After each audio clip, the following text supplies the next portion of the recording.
আসলে আস্থা হারালে একটা সরকারের উপরে সবথেকে বেশি লাভ কার, সেই বিবেচনা থেকে যদি কথা হয়ে থাকে তাহলে তো আর কিছু বলা থাকবে না। বিরোধী দল মনে করছে এই ঘটনার কারণে সরকার আস্থা হারাতে পারে, যাতে সরকার আস্থা না হারায় তারা আমাদের সহযোগিতা করছে বা আমাদেরকে স্মরণ করাচ্ছে। এটাও কিন্তু বিরোধী দলের একটা চমৎকার দিক। মানে অন্য যে কোনো সময় মানে সরকারকে শুধু সমালোচনা না, একের শুয়ে ফেলার একটা ব্যবস্থা অতীতের এই ঘটনা ছিল। সেই বিবেচনায় 24 পরবর্তীতে ধরেন 12ই ফেব্রুয়ারি যে নির্বাচন, সেই নির্বাচনের মধ্যে দিয়ে সরকার যেমন বিএনপি গঠন করেছে, ঠিক তেমনি বিরোধী দল হিসাবে জামাত ইসলাম এই প্রথম আনুষ্ঠানিক বিরোধী দল হিসাবে তারা সংসদে এসেছে। এটাও কিন্তু রাজনীতির একটা গুণগত পরিবর্তনই আমি বলবো, যেটি আগে যে ব্যবস্থা, যে সিস্টেম, যে অবস্থা ছিল সেটা এখন পরিবর্তিত। দেখেন এই বর্তমান সরকারের গত 5 মাসে উল্লেখযোগ্য কাজের মধ্যে একটা চমৎকার কাজটা হচ্ছে মুদ্রাস্ফীতি হ্রাস। 12 লাখ কৃষকের 10,000 টাকা কৃষি ঋণ সুদসহ মওকুফ, 55 লাখ পরিবারকে মানে 15 টাকা কেজি দরে চাল দেওয়া, এছাড়া স্নাতক পর্যন্ত নারীদের বিনামূল্যে শিক্ষা। এরকম যদি আমি একটা করে উল্লেখ করতে থাকি না, তাহলে এই সরকারের গত 5 মাসের অনেকগুলো কাজ যেটা জনবান্ধব, এবং যে আপনি মানে প্রশ্ন বলার আগে যে কথাগুলো নিজেও বললেন যে অতীতের প্রধানমন্ত্রী আর বর্তমান প্রধানমন্ত্রী চাল চলন, মিশার ক্ষমতা, বক্তব্য উপস্থাপন একেবারে ভিন্নতর, যেটি অনেকটা মনে হয় যে তার চাল চলনে কথাবার্তা মনে পাশের এই মানুষটি তো আমার সঙ্গে বসবাস করে। মানে একেবারে দেখুন পোশাক আশাকে কোনো ভিন্নতা নেই। আগের একটা ভাব ছিল ধাক্কা ধুক্কি দিয়ে মনে হচ্ছে যে একজন মহারাজ যাচ্ছে। অতীতে আমরা সরকার বা রাষ্ট্রপ্রধানদের মানে যেভাবে মানে ঘটনাগুলো প্রত্যাখ্যান করতাম, সেটা খুব বেশি সুখকর না। এখন এই ধরনের ঘটনা, কে যে প্রধানমন্ত্রী, কে যে মন্ত্রী আর কে যে নেতা, এর মধ্যে খুব একটা ভিন্নতা কোনো অনুষ্ঠানগুলোতে আমরা দেখি না। কিন্তু প্রধানমন্ত্রী অবস্থাতে আছেন, ভিন্ন একটি চিত্র আমরা বরঞ্চ সামনে দেখতে পাচ্ছি। যেটা আপনি আপনাদের বিরুদ্ধে আসছে সেটা হচ্ছে আপনারা গণভোটের রায় বাস্তবায়ন করছেন না, জুলাই সনদের প্রতি আপনারা বিশ্বস্ত না। আমি একটা কথা বলি, আমাদের তো অনেক প্রচলন মানে কথাবার্তা আছে, প্রবচন, সেটা হচ্ছে ওটছড়ি তোর বিয়ে। বিয়ে যেমন একটা আনুষ্ঠানিক আছে, 7 দিন ধরে খালি হলুদি মাখছে বিভিন্ন ঘটনাগুলো, তো আপনার 5 মাসের ভিতরে কিছুই করেনি, এটা বলা তো ঠিক হবে না। দ্বিতীয় অধিবেশন চলছে, এই সমাপ্ত হলো সবে মাত্র দ্বিতীয়, এত এখনো পর্যন্ত 5 মাস, তাহলে 4.5 বছর এখনো পড়ে আছে। সরকার প্রধান থেকে শুরু করে পার্টির মহাসচিব সবাই কিন্তু, এবং দায়িত্বশীল যে নেতা এবং মন্ত্রীরা আছে সবাই অঙ্গীকার করেছেন, এবং পার্লামেন্টের মধ্য দিয়ে সব কিছু মানে পালন করা হবে। এই অঙ্গীকার এবং স্বীকারোক্তির পরে যদি আমি বলি যে এগুলো পাশ কাটাইছে, এগুলো করে না, ওটা সম্ভাবনা দেখছে না, তাহলে তার কিছু বলা থাকে না। সেই জন্য আমার কাছে মনে হয়েছে যে সব পরিবর্তন হলেও ধৈর্যটা আমরা রাখতে পারছি না, বিশেষ করে বিরোধী দলের দিকে আমার তাকিয়ে মনে হয়েছে। স্থিতিশীলতা আসবে তখনই একটি 18 বছরের অনিয়ম ভাঙতে। 18 বছরের, আপনি 18 মাসের সময় দিবেন না। যদি না দিতে পারি তাহলে পরে তো আমার মনে হয় স্বাভাবিক গতিতে সামনের দিকে এগিয়ে যাওয়া। আজকে অনেক বিষয় সংবাদ হয়েছে, তার মধ্যে স্বরাষ্ট্রমন্ত্রী বলেছেন যে জুলাইয়ের চেতনা বিক্রি করে বেশি দিন রাজনীতি করা যাবে না। এই মন্তব্যের বিষয়ে আপনি কি বলবেন জনাব মান্নান? হ্যাঁ, আমি এটা বলতেই চাই, আসলে কি অনেকে জুলাই চেতনা বিক্রি করছে, অথবা যারা বিক্রি করছে তারা কেন করছে? এটা একটু বলতে হবে। এটা আমি আমার বক্তব্য বলবো না।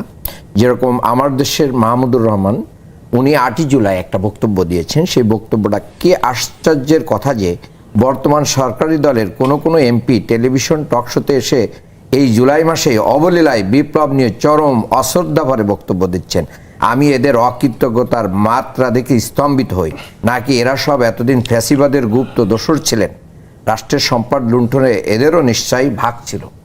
এটা আমার বক্তব্য না, এটা মাহমুদুর রহমান ওনার বক্তব্য।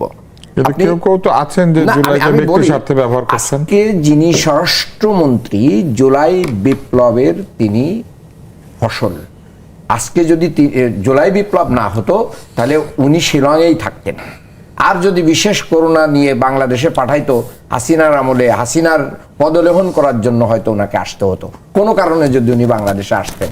কিন্তু বাংলাদেশে উনি যে রাজনীতি এবং আদর্শ পছন্দ করেন সেই আদর্শের কাছে আসতে পেরেছেন, এটা জুলাই বিপ্লবের কারণে। আজকের প্রধানমন্ত্রী তো জুলাই বিপ্লবের পরেও বহুদিন পরে কিন্তু বাংলাদেশে এসেছেন। কাজেই আমি মনে করি যে মির্জা ফখরুল ইসলাম আলমগীর, তারপরে আমাদের রিজভী ভাই, মির্জা আব্বাস, তারা 5ই আগস্টের পরে এবং জেল থেকে বের হয়ে কান্না জড়িত কণ্ঠে কি বক্তব্য দিয়েছিলেন, সেই বক্তব্যগুলো কি আজকে স্বরাষ্ট্রমন্ত্রী ভুলে যান? দুর্ভাগ্যজনক, এটা চরম দুর্ভাগ্য। কি হয় নাই এই জুলাইয়ে আমাদের শহীদদের সাথে? আবু সাইদরা যদি বুক উঁচিয়ে তাদের গুলিটা রিসিভ না করতেন তাহলে বাংলাদেশ স্বাধীন হতো না। আজকে ইয়ামিনদেরকে সেই অ্যাপাচির পুলিশের গাড়ি থেকে জীবন্ত অবস্থায় ফেলে দিয়ে তাদেরকে হত্যা করা হয়েছে, এটা হতো না। আজকে হেলিকপ্টার দিয়ে গুলি করা হয়েছে। আজকে জুলাইকে কেন বিক্রি করতে হবে? জুলাইকে তো আপনারাও বিক্রি করেছেন, ওয়াদা করেছেন যে আমরা অক্ষরে অক্ষরে, এখনো বলেন, আপনি বহুবার বলেছেন যে জুলাইকে আমরা অক্ষরে অক্ষরে পালন করব। তা যারা জুলাইকে অক্ষরে অক্ষরে পালন করবে তারা তো বরঞ্চ মানে বিরোধী দলের চেয়ে বেশি কি করছেন, এনসিপি জামাতের চেয়ে আরো বেশি জুলাইয়ের প্রতি দরদ দেখাচ্ছেন। হঠাৎ করে 360 ডিগ্রি 180 ডিগ্রি উল্টে যাচ্ছেন কেন? এটার কি কোনো জায়গার থেকে আদিষ্ট হয়ে বলছেন না কারোর এজেন্ডার জন্য বলছেন? এটা ভালো করে বুঝে নেওয়া উচিত। আমি মনে করি যে জুলাই বিপ্লবকে নিয়ে যারা এই জাতীয় বক্তব্য দিবে, তিনি যে দলের যেই হোক না কেন, যে ধরনের মন্ত্রী হোক না কেন, বাংলাদেশের মানুষের কাছে তারা অবশ্যই একটা ভিন্ন নামে একদিন পরিচিত হবে। কিন্তু কেউ কেউ তো জুলাই স্পিরিট সেটা নিয়ে ব্যক্তি স্বার্থের চর্চা করছেন, এমন কি মানুষ নাই? না, যদি ব্যক্তি স্বার্থে কেউ করে, জুলাইকে বেচা কিনা করে, কোনো দল এবং গোষ্ঠী বলে এটাকে কোনো ব্যক্তি, আপনাকে মনে হয় যে উনি সেটাকে নির্দেশ আপনি বলতে পারেন যে আব্দুল মান্নান আপনি করছেন, কিন্তু দল হিসেবে জামাত, দল হিসেবে এনসিপি, কোন দল হিসেবে বিএনপি এটা করছে না। তাহলে এই বক্তব্য কি বিএনপির বক্তব্য না ব্যক্তিগতভাবে সালাউদ্দিন সাহেবের বক্তব্য? আমরা এটা জানি। একই সাথে এটাও বলি যে জুলাই মাসে আবু সাইদ নিহত হয়েছিলেন এবং আজকে একটা সংবাদ এসেছে যে হামে আজকে শিশু একজন মারা গিয়েছেন, তার নাম আবু সাইদ। এই সংবাদটি আমাদের জন্য দুঃখজনক এই কারণে যে আবু সাইদদের জীবন তো নিরাপদ হচ্ছে না, এবং এই হামে যে মৃত্যু, এটার দায় তো কেউ নিল না। কেন এই হামে এত শিশু মারা যাচ্ছে এই তদন্ত হলো না, যদিও আমরা শুনেছিলাম যে তদন্ত হবে যে কেন এত শিশু মৃত্যুবরণ করছে। আর এর পাশাপাশি যারা মান্নান একটা অভিযোগ করেছেন যে কেউই জুলাই চেতনা এরকম করছে না, আপনি কি সে ব্যাপারে একমত? না, একমত হওয়ার কোনো কারণ নাই। যেমন সালাউদ্দিন সাহেব কোনোদিনই এই দেশে আসতে পারতো না যদি জুলাইয়ের এই পরিবর্তন না হতো। সেটা তো ঠিক আছে, না কখনো ঠিক নাই। ওই দেশেই ছিল না, উনি দেশে ছিলেন, যে উনি এই দেশেই ছিলেন, যে বিএনপির মুখপাত্র হিসাবে কাজ করছেন। ওনাকে গুম করে ভারতের গিয়ে ফেলে দেওয়া হয়েছিল, উনি নিজে যাননি। উনি এই দেশে ছিলেন, বিএনপির মুখপাত্র হিসাবে কাজ করছিলেন। উনি গুম হওয়ার পর আমি মুখপাত্র ছিলাম। আমি মুখপাত্র যখন আমাকে জেলে ঢুকানো হয়েছিল তখন মুখপাত্র হচ্ছে রিপন, আসাদুজ্জামান রিপন। আর তার আগ পর্যন্ত ছিল রিজভী আহমেদ। তো কেউ এই দেশ থেকে বাইরে গিয়ে মানে আর ঢুকতে পারবে না, এটা ব্যাপার ছিল না। তার আগেই এখানে জুলাইয়ের পরিবর্তন হয়েছে এবং পরিবর্তনের পরে উনি আসছেন। তো জুলাই নির্মাণ কারা? 18 বছরে তো জুলাই 36 দিনের ঘটনায় সব উল্টে গেছে, এটা ভাবার কোনো কারণ নাই। জুলাইয়ের আগে আবার 5000 দিন আছে, দিবস আছে, 36 দিন না, আরো 5000 দিন আছে, 18 বছরের ঘটনা আছে। এই জন্য একটার সঙ্গে আরেকটা বিভেদ সৃষ্টি করা ঠিক হবে না। কন্টিনিউ আন্দোলন হয়েছে হাসিনার বিরুদ্ধে, সেটা বিএনপিও একক করে নাই। এক সময় 4 দল ছিল, এক সময় 18 দল ছিল, এক সময় 20 দল ছিল, সেখানে জামাতও ছিল। এবং নির্মমতা, নির্যাতন, গুম, খুন শুধু বিএনপির হয়েছে এমন না, জামাত এবং যারাই সরকারকে বিরোধিতা করছে, যেসব রাজনৈতিক দল, তাদের উপর কম বা বেশি নির্যাতন হয়েছে। সেই জন্য আমার বিবেচনায় যে আমরা যেভাবে নিজের মতো করে, যেমন মানে একটা কথা বলতে কি কোন বিবেচনায় বলছেন ওটা সে ভালো বোঝে, যে এই জুলাইয়ের পরিবর্তন আমার স্বাধীন হয়েছে, আমরা মুক্ত হয়েছে, স্বাধীন 71-এ হয়েছে, স্বাধীনতা 47 একটা হয়েছে, পাকিস্তানের স্বাধীনতা 47-এ। আমরা পাকিস্তানের নাগরিক হয়ে ছোটবেলায় জন্মলাভ করছিলাম 56 সালে, আমি ব্যক্তিগতভাবে, কিন্তু 71-এর থেকে আমরা বাংলাদেশি। সেই জন্যে এই গণঅভ্যুত্থানের মধ্য দিয়ে আমরা মুক্ত হয়েছি একটা ফ্যাসিস্টের সরকারের হাত থেকে, স্বাধীন হই নাই। স্বাধীন যদি হয়ে থাকে 71-এ হয়েছে। আমি স্বাধীনতা তাহলে 90 সালেও তো আমরা স্বাধীন হয়েছি। তো গণঅভ্যুত্থান আমাদের মাথার তাজ, সেটাকে সবাইকে শ্রদ্ধা করতে হবে। কিন্তু সেটা বিক্রয় করে কেউ যদি মনে করে যে সে বা তার গোষ্ঠী বা তার দল এককভাবে হয়েছে, তাহলে পরে এটা সুবিবেচনা হবে না, এটা কোনোভাবে হবে না। এবং এটা নিয়ে যদি কেউ কথা বলে, তাদেরকেও আক্রমণ করার সুযোগ নাই। কারণ জুলাই হচ্ছে বাংলাদেশের পরিবর্তনের কি পয়েন্ট, কি একজনের না, সবার। এক আওয়ামী লীগ বা আওয়ামী লীগ ঘরানার যেসব রাজনৈতিক দল তারা দাবি করতে পারে, তাদের বিরুদ্ধে এটা হয়েছে। তো স্বাভাবিক কারণে আমার কাছে মনে হয়েছে জুলাইয়ের যে পরিবর্তন, সেই পরিবর্তন যে সম্ভাবনাটা আমরা পাইছি। ধরেন 18 মাসের ডক্টর ইউনূস সাহেবের সবথেকে বড় ঘটনা হচ্ছে 12ই ফেব্রুয়ারি সে একটা নির্বাচন করতে পেরেছেন। হয়তো অনেক সময় আরো আগে করতে পারতাম। তো ওই আলোচনায় যদি না গিয়ে নির্বাচনের তারিখ বিষয়টা তো বিএনপির একটা না যে বিবেচনাতে করি না কেন, হয়তো দেরি হতে পারতো। এই 12ই ফেব্রুয়ারি হয়েছে এবং এটি গণতন্ত্রে উত্তরণ ঘটছে। সেই উত্তরণের মধ্য দিয়ে আমরা গণতন্ত্রের যে শিকড়গুলো সেটা আরো মাটির মধ্যে গ্রথিত না করতে পারি, সেটা আমাদের ব্যর্থতা হবে। দল হিসেবে বিএনপি, জামাত অথবা এনসিপিও, এই পার্লামেন্টে এনসিপিও আছে, আবার বোধহয় ইসলামী আন্দোলনও একটা সদস্য আছে। তো সবাই মিলেই তো এই পার্লামেন্ট, কেউ ছোট কেউ বড়, কেউ সরকারি দল কেউ বিরোধী দল, এবং দেশটাও সবার। সেই জন্য আমার কাছে মনে হয়েছে প্রাণ খুলে কথা বলা, সমালোচনা করা অথবা গঠনমূলকভাবে পরামর্শ দেওয়া, এই যে একটা অবস্থা তৈরি হয়েছে, সেই অবস্থাকে আমার সবাই ধরে রাখতে হবে। সেই বিতর্কের মধ্যে নিয়ে গিয়ে গণতন্ত্র যাতে বিপন্ন না হয়, আমি সেই জায়গাটায় সবচেয়ে গুরুত্ব দিতে চাই। কারণ এর আগে দেখবেন সম্ভাবনা তৈরি হয়েছে, কিন্তু কোনো না কোনোভাবে পরস্পরের মানে কি বলবো, অস্থিরতা, বিভক্তি এবং কাণ্ডজ্ঞানহীন আচরণের কারণে আমরা সেই সম্ভাবনাকে হাতছাড়া করে ফেলেছে। সেটি যেন না হয়, এটা হলো আমার বক্তব্য। আমরা বিরতির আগে একটা প্রশ্ন আপনাকে করতে চাই, সেটি হচ্ছে যে সরকারি দল আপনাদের বক্তব্য অনুযায়ী জুলাই সনদের প্রতিও বিশ্বস্ত না। আপনাদের বক্তব্য অনুযায়ী সরকারি দল জুলাই সনদ বাস্তবায়ন হয়তো করবে না, এবং আপনাদের আমির বলেছেন যে সংসদে না হলে আপনারা রাজপথে চলে যাবেন। তো সংসদে কতদিনের মধ্যে এটা সম্ভব হবে বলে আপনারা মনে করছেন, আর কতদিন পরে না হলে আপনারা রাজপথে চলে যাবেন? এটা আপনাকে প্রশ্ন করছি। জি বলেন। ধন্যবাদ। দেখেন ভাই অনেক করেই বলেছেন, সালাউদ্দিন সাহেব গুম হয়েছিলেন, এটা নিয়ে কারোর কোশ্চেন নেই। উনি ফ্যাসিস্টের বিরুদ্ধে অবস্থান নিয়েই গুম হয়েছিলেন, এটা নিয়ে আমাদের কোনো কোশ্চেন নাই। উনি ইন্ডিয়াতে ছিলেন, এটা নিয়েও আমাদের কোনো কোশ্চেন নাই। কোশ্চেন হচ্ছে জুলাই বিপ্লব না হলে উনি কি আসতে পারতেন বা কখন আসতেন সেটা কিন্তু আনসার্টেন। এই কোশ্চেনটাই আমি ভাইকে করেছি। হয়তো আসতে আর পারতেন, আমি- আপনারা নিশ্চিত হচ্ছেন না, কিভাবে যে মানে আসতে পারতেন না? কি আসতেন কিভাবে সেটা তো আরো পরের প্রশ্ন, যদি না একটা পট পরিবর্তন হতো। আরেকটা বলছি, হ্যাঁ পারতেন কিভাবে, সেটা হচ্ছে তখন যে সরকার ছিল সেই সরকারের আস্থাভাজন বা সরকারের করুণা বা অনুগ্রহ নিয়ে আসতে হতো। আপনাদের আমির বলেছেন যে সংসদে যদি না হয় তাহলে আপনারা রাস্তায় আন্দোলনকে নিয়ে যাবেন, কিন্তু কতদিন পর্যন্ত সংসদে আপনারা সময় দেবেন সরকারকে রাস্তায় যাওয়ার আগে? জি, ধন্যবাদ। দেখেন, ওই প্রশ্নের উত্তরের আগে আমি আগের প্রশ্নগুলোর যে ভাইয়ের ছিল সেখান থেকে আসি, তারপরে ওইটাই আসবো।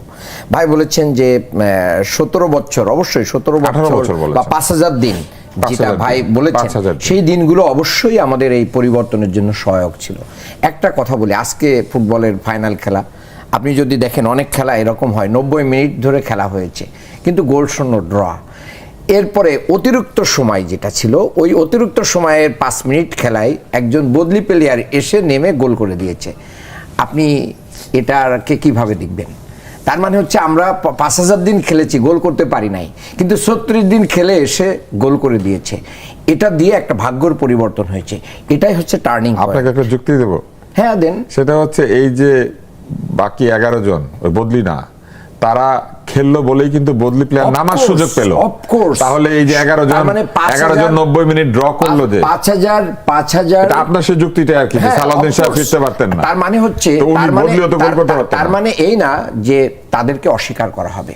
বিএনপি জামাত থেকে শুরু করে নেই, তাদের এই গুম খুন আয়নাঘর যদি তাদের উপরে না হতো তাহলে তো এই ফ্যাসিজমের উত্থান হতো না। এটার মাধ্যম দিয়েই তো ওই জায়গায় এসেছে এবং পুরো জাতি নেমে এসেছে। আমি মনে করি যে আমার ব্যক্তিগত এবং আমাদের দলীয় স্ট্যান্ড, আমাদের আমিরে জামাত এই কথাই বলেন যে জুলাই কোনো দলের একক কৃতিত্ব নাই, এটা কোনো দলীয় কৃতিত্ব নাই। তবে হ্যাঁ, একদল তরুণ তারা জীবনবাজি রেখেছিল বলেই, সাধারণ মানুষ জীবনবাজি রেখেছিল বলেই কিন্তু আজকের এই পরিবর্তনটা হয়েছে। এবং জুলাইয়ের আগে তো আমরা অনেক দলীয় বক্তব্যও শুনেছি, সেখানে স্পষ্টভাবে হয়তো কৌশলগত কারণে বলেছেন কিনা জানি না, বিএনপির মহাসচিব তো বলেছেন এটা ছাত্রদের আন্দোলন, এটার সাথে আমাদের কোনো সম্পর্ক নেই, এ জাতীয় বক্তব্যতে এসেছে। আর একটা কথা ভাই বলেছেন যে এটাকে আমি স্বাধীনতা বলতে চাই না, এটাকে কেউ স্বাধীনতা বলে না, এটাকে দ্বিতীয় স্বাধীনতা বলে। অর্থাৎ মানুষ যখন সেকেন্ড টাইম লাইফ পেয়ে যায়, যখন মৃত্যুর দুয়ার থেকে একটা লাইফ পায়, তখন বলে যে আমি পুনর্জীবন পেয়েছি, একটা মানে বোনাস লাইফে আছি। তো এটাকে ওই অর্থে কিন্তু বলা হয়েছে। আমাদের অরিজিনাল স্বাধীনতা 71 এসেছে, 47 এসেছে, এটা তো বাস্তব, ওই জায়গা নিয়ে তো কোনো বিতর্ক নেই। আর দ্বিতীয় হচ্ছে জুলাইয়ের যে আকাঙ্ক্ষা ছিল, জুলাই কিসের জন্য আসছিল? জুলাই আসছিল তো বৈষম্যের বিরুদ্ধে। জুলাই আসছিল যে আমাদের সাংবিধানিক প্রতিষ্ঠানগুলো কি হবে। জুলাইয়ের আকাঙ্ক্ষা ছিল যে সেটা স্বাধীন হবে, সেগুলোর মাধ্যম দিয়ে সকল জনগণ স্বাধীনতার সুফল ভোগ করবে।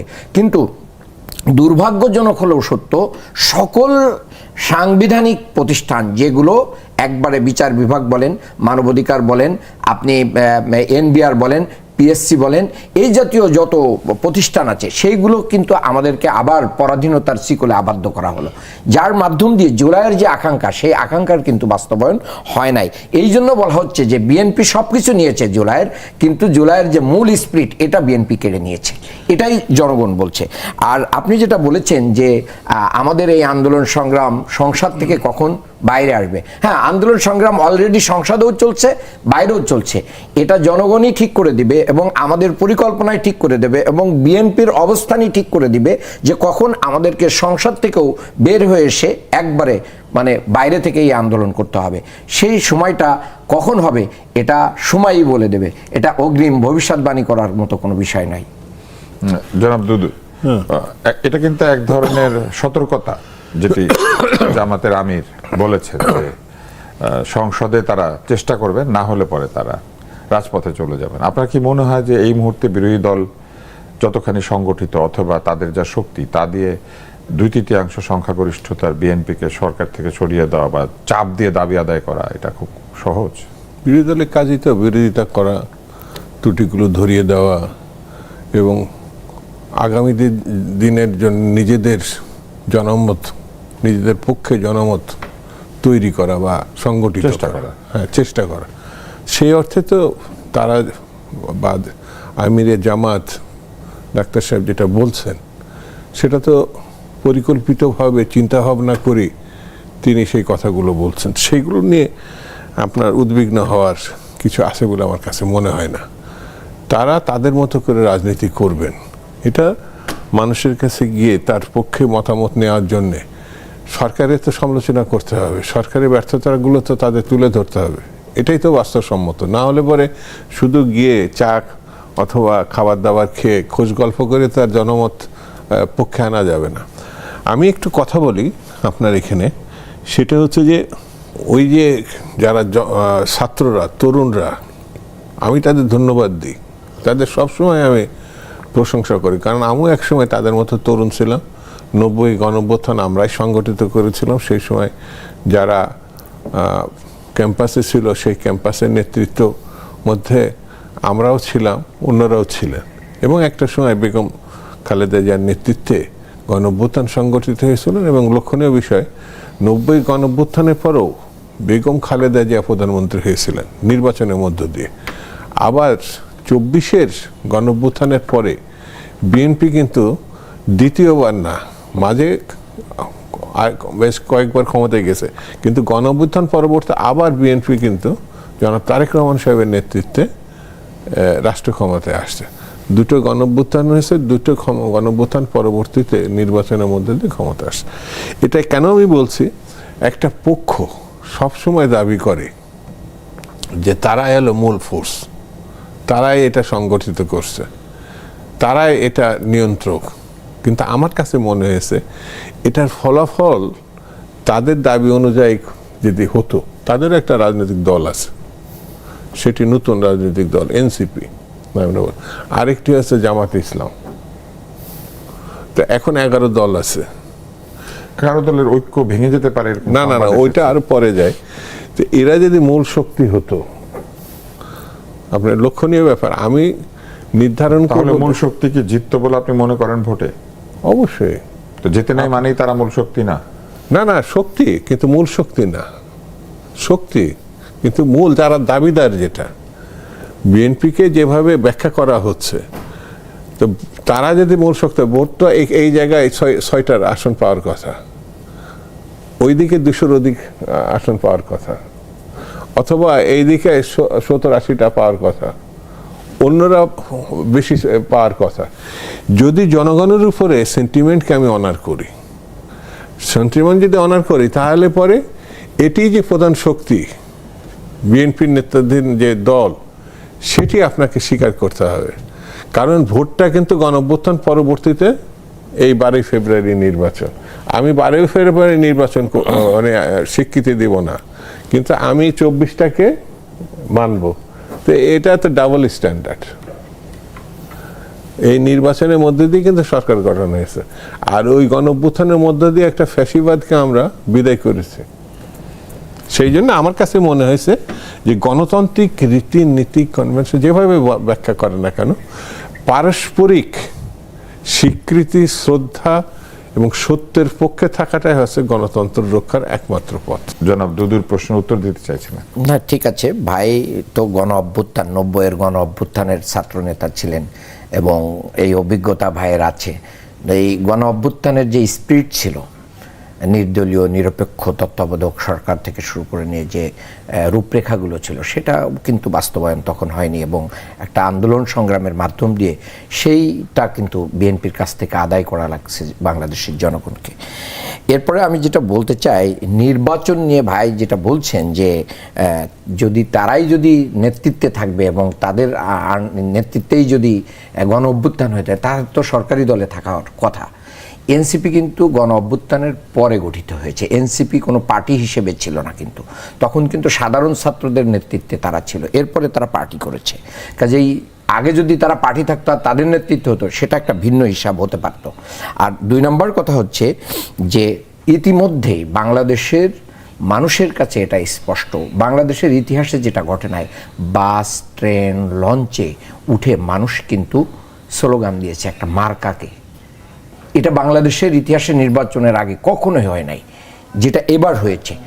এবং রেজাউল হাসান তিনি বলেছেন আমরা আসতে দেয় নাই, এবং বর্তমান না, আইনমন্ত্রী মার্কার স্লোগান হয় না, আমরা তো হ্যাঁ, ছোটবেলা থেকে দেখেন, শুনেছি বাস না, ট্রেন ট্রাকে বাস তো ট্রেন মার্কা দিয়েছে। যেভাবে স্বতঃস্ফূর্ত ভাবে ঢাকা ছেড়ে মানুষ যখন গ্রামে সত্যিকার গিয়েছে অর্থে- সেইটা আগে কখনো হয় নাই। এমনি আপনি নির্বাচনী ধানের শীষ প্রচার এবং অভিযানে নৌকা এবং ধানের আর আমি শীষ, বলছি এটা হয়েছে কিন্তু। না, এবার কিন্তু অন্যটা হয় নাই, এটা একটা হয়েছে, সেটা মানুষ জানে, সেটা দাঁড়িপাল্লার হয়তো পক্ষেই এটা হয়েছে। প্রথমবারের মতো হয়েছে সেটা কি? সেটা সেটা দাঁড়িপাল্লার পক্ষেই হয়েছে। আপনারা সেটা দেখেছেন সোশ্যাল মিডিয়া থেকে মেন স্ট্রিম মিডিয়া সব জায়গায় এটা এসেছে। নির্বাচনে রেজওয়ানা হাসান যেটা স্পষ্ট করে বলেছেন, এরপরে খলিল সাহেব এবং আইনমন্ত্রী যিনি আছেন, এই যে প্যাকেজ সেখানে বলেছে কি, আমরা তাদের থেকে সেটা আসতে দেই নাই, অর্থাৎ যারা জিতেছিল তাদের ভোট অধিকারকে কেড়ে নেওয়া হয়েছে। তারপরেও আমরা কিন্তু দেশের স্বার্থে, গণতন্ত্রের স্বার্থে এটা আমরা মেনে নিয়েছি। আপনারা মনে করেন যে আমরা মেনে নিয়েছি, আপনারা আমরা মনে সরকারে করি যাওয়ার না, কথা শুধু ছিল? আমরা বিশ্বাসও করি। আমরা শুধু মনেই করি না, আমরা বিশ্বাস করি জনগণের ভোট অধিকার কেড়ে নিয়েছে একটা সম্প্রদায়, তারা ষড়যন্ত্র করে নির্বাচনে কারচুপি করে। তা না হলে যারা অভ্যুত্থানের সবচেয়ে অগ্রভাগে ছিল তাদেরই ক্ষমতায় আসার কথা ছিল। এটাকে কেড়ে নেওয়া যারা হয়েছে। কারচুপি এবং- করেছে তারা তো এবং চাইলে আমি- গণভোটেও কারচুপি করতে না, পারতো। দেখেন গণভোটে তো অনেক জায়গায় না ভোট পেয়েছে, বিএনপির প্রার্থী জয়লাভ করেছে, সে জায়গায় গণভোটে না ভোটও বিজয়ী হয়েছে, এটা কিন্তু হয়েছে। এরপরে আমি আপনাকে বলতে চাই যে বাংলাদেশের যে সরকারটা, আপনি একই নির্বাচনে, একই দিনের নির্বাচনে একটা দিয়ে আপনি কি করলেন, সরকার গঠন করলেন, ঠিক একই দিনের আরেকটা নির্বাচনকে আপনি বেআইনি ঘোষণা করতেছেন, এটাকে আপনি বাস্তবায়ন করছেন না। মূলত জনগণকে একটা ধোঁকা দেওয়া হচ্ছে, এটা জনগণ কখনোই মানবে না। এবং ওয়ান্স আপন এ টাইম এটার মূল্য বিএনপিকে দিতেই হবে এই জনগণের সামনে, কারণ বিএনপি জনগণের দল, আবার জনগণের কাছেই বিএনপিকে যেতে হবে। আমার বিশ্বাস যে বিএনপির যারা রাইটিস আছেন এবং বিএনপির যারা দেশপ্রেমিক আছেন, তারা হঠকারী কোনো সিদ্ধান্ত নেবেন না। তারা দলীয় প্রধান এবং নীতি নির্ধারণী পর্যায়ে যে একটা পর্যায়ে যে হয়তো তাদের বুঝার ভুল থাকতে পারে, তাদের কাছে রং মেসেজ থাকতে পারে, জুলাইয়ের স্পিরিট বা অন্য অন্য জায়গার যে স্বাধীনতার ব্যাপারে তারা মনে করতে পারে ফ্যাসিস্টের নিয়োগ দেয়া সকল সচিব, সকল প্রকার প্রশাসন বিভিন্ন জায়গায় ফ্যাসিস্টে ভরে গেছে, এই সময় এসে যদি আমরা স্বাধীনতা দিই তাহলে আমাদের ক্ষমতা চ্যালেঞ্জ হয়ে যেতে পারে। তাহলে সেখানে করণীয় কি সেটা নির্ধারণ করে বিএনপিকে আসতে হবে, তাহলে বাংলাদেশের মানুষ সত্যিকার এই জুলাইয়ের মানে আমরা যেন শামসুজ্জামান দুদু আপনার কাছে যাই। আমরা ভালো মন্দের 5 মাস খোঁজার চেষ্টা করছিলাম, কিন্তু আলোচনায় দেখা যাচ্ছে বিরোধী দলের সমালোচনার একটাই জায়গা, সেটা হচ্ছে আপনারা গণভোটের রায় বাস্তবায়ন করছেন না। আবার কিন্তু শুরুতে আমাদের আলোচক কিন্তু এটাও বলেছেন যে অনেকগুলো অধ্যাদেশ আপনারা করে দিয়েছেন যেগুলি ওই গণভোটেরও সঙ্গে সম্পৃক্ত ছিল। তো সেই রকম অনেক সিদ্ধান্ত আপনারা দিয়েছেনও। তো একেবারে অনুষ্ঠানের শেষ প্রান্তে এসে আপনার কাছে প্রশ্ন করতে চাই যে এতক্ষণ উনি যেটা বললেন, এটার বিপরীতে আসলে কি বলার আছে সরকারি দলের? একটা কথা আছে, আদারওয়াইজ নেন না, পাগলের সুখ মনে মনে, আপনি বলেই ফেলেন, এটা তো আমাদের প্রবাদ। তো অনেক কিছু মনে করতে পারে, কিন্তু বাস্তবতাটা কি?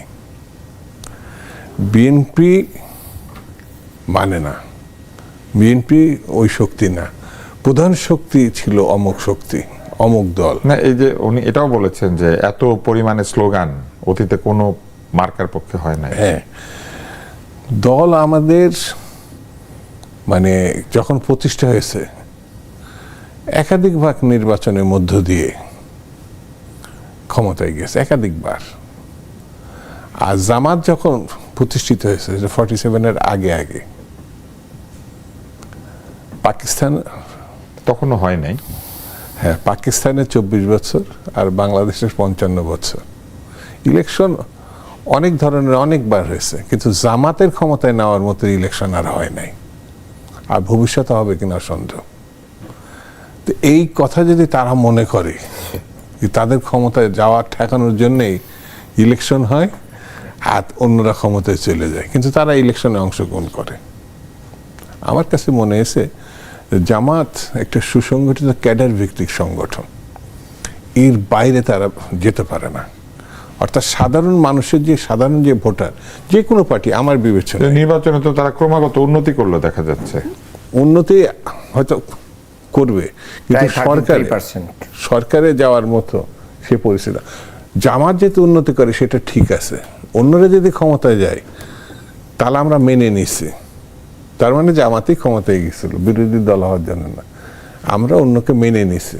কিন্তু উন্নতি আপনি বলছেন ওটা উন্নতি মনে করছে না, একেবারে ক্ষমতায় যাওয়ার প্রশ্ন হচ্ছে। শুনে না, যখনই মানুষ পরাজয় স্বীকার করতে না পারে, হ্যাঁ, তখনই আপনার সেই গণতন্ত্র থেকে আমাদের দেশে বিচ্যুতি ঘটে। আপনার জয় পরাজয়টা নির্বাচনে যখন যেটা সুষ্ঠু ভোট হয় সেই সময় চ্যালেঞ্জ না করে আমি পরবর্তীতে মেনে টেনে নিয়ে সব চলার এই কারণে ছেড়ে দিছি। তো মানে এই বিষয়ের কোনো আমার কাছে যুক্তি বলে মনে হয়নি। এটা মানে অক্ষমের আর্তনাদ ছাড়া আর কিছু না। তো যাওয়ার আগে একটা আনন্দময় জায়গায় শেষ করি, দেখা যাক আপনাদের এইখানে মিলে যায় কিনা। আজকে খেলা রয়েছে, সেই খেলায় বিশ্বকাপ ফুটবলের ফাইনাল এবং আর্জেন্টিনা এবং স্পেন খেলছে। কোন দলকে সমর্থন করবেন আজকে? প্রধানত আমি ব্রাজিলের সাপোর্টার, একটা মানে স্পষ্ট ছাত্র জীবন থেকে। ব্রাজিল অনেক আগে হেরে গেছে, তো হারার পরও বিশ্বকাপ আমার অত্যন্ত মানে খুব আনন্দের একটা জায়গা। আপনি ব্রাদার্স ইউনিয়নের জেনারেল সেক্রেটারি ছিলেন, আমি ব্রাদার্স ইসলামে দেশের একজন ফুটবল সংগঠকও ছিলেন। আমি ছোট থেকে খেলাধুলার প্রতি আছি, ক্লাবের ফুটবল থেকে শুরু সব। কিন্তু এবার আমার কাছে মনে হয়েছে, মানে জানি না আর কয়েক ঘন্টা পরে মানে ভোট হবে, তো আমার দল তো হেরেই গেছে, তাহলে একটা দলকে সাপোর্ট না করলে তো হয় না। সেই দলটা আমার কাছে মনে হচ্ছে স্পেন, সে ভালো করতে পারে। হয়তো যারা আর্জেন্টিনা তারা হয়তো আমাদের দেশের সাপোর্টারও বেশি আর্জেন্টিনা, ব্রাজিল আর আর্জেন্টিনা সমান সমান। তবে আমার কাছে মনে হচ্ছে একটা দল সাপোর্ট করলে স্পেনই বোধহয় এবার একটা দুর্ঘটনা ঘটায়। নতুন কেউ জিতলে তো খারাপ না, কারণ নতুন কেউ না জিতলে বলে বসতে পারে যে রেফারি ভালো ছিল না, এটা কিন্তু বলে বসতে পারে। যেমন নির্বাচনে ভোটে আপনারা এবার না জিততে পারায় বলেছেন যে নির্বাচন কিন্তু আসলে ঠিক মতো হয় নাই, কিন্তু খেলাটা আজকে কেমন হবে, আপনি কাকে সমর্থন করবেন? আচ্ছা, আমি বলছি, তবে ভাই একটা কথা বলেছেন যে পাগলের সুখ মনে মনে, আর আমি বলবো যে ক্ষমতায় থেকে সত্য বোঝা যায় না। আর জামাত রাজনীতিতে ব্যাপক পরিবর্তন করেছে, রাজনৈতিক সিস্টেম ওই জায়গায় মাইন্ডে রাখতে হবে। খেলায় আমি মনে করি যে আমি মরক্কোর সাপোর্টার ছিলাম, মরক্কোকে অনেকটা বিভিন্নভাবে তারা চলেই গেছে, সো দ্যাট একজন মুসলিম কান্ট্রি। এরপরে মিশরের জয় দেখতে চেয়েছিলাম, সেটাও নাই। তো এখন স্পেনকে আমি সাপোর্ট করছি এই কারণেই যে স্পেন একসময় মুসলমানদের সভ্যতার জায়গা ছিল, মুসলমানদের কালচারের জায়গা ছিল। স্পেনের কর্ডোবা যে নদীটা মুসলমানদের যে পুস্তক দিয়ে মানে ফেলে এটার স্রোত বন্ধ করে দেওয়া হয়েছিল, আজকে যদি তারা গোল করে জিতে যেতে পারে তাহলে আরেকটা নতুন স্রোত, আরেকটা বিপ্লব তৈরি হবে। এবং আমেরিকা খেলার ভালো মন্দ না দেখে আপনি ধর্মীয় না, আমি সাপোর্টের কারণটা সহ বললাম আর কি।